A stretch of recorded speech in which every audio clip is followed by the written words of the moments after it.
கடக ராசிக்கு அப்பாடான்னு பெருமூச்சு விடுற டைம் இப்போ. ஓ! ஏன்னா இத்தனை வருஷமா கடந்த 2.5 வருஷமா அஷ்டம சனியில் ரொம்ப கஷ்டப்பட்டுட்டு இருந்தாங்க.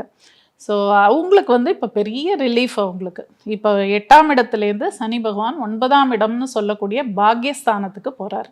பாக்யம் அப்படின்னாலே என்ன, நம்மளுக்கு ஃபார்ச்சூன், அதிர்ஷ்டம் எல்லாமே. அந்த 9ஆம் இடம்ங்கிறது பெரும் நிதி அப்படின்னு சொல்லுவோம். அதே மாதிரி அதுதான் வந்து ஆன்மீகம் சார்ந்த விஷயங்கள் எல்லாமே அந்த 9ஆம் இடம். வெளிநாட்டு பயணம் இந்த மாதிரி விஷயங்களுக்கெல்லாம் சனி பகவான் பெரிதும் உதவுவார். வெளிநாட்டுக்கு போகலாம், உத்தியோகத்தில் மாற்றங்கள் வரும், உயர் பதவிகள் வரும். ஸோ இதெல்லாம் அவங்க சந்தோஷமாக இந்த சனி பயிற்சியில் அவங்க அதெல்லாம் பார்க்கலாம். அகைன் அவருடைய பார்வை அப்படின்னு எடுக்கும்போது அவருடைய 3ஆம் பார்வை 11ஆம் இடத்தின் மேல் விழும்.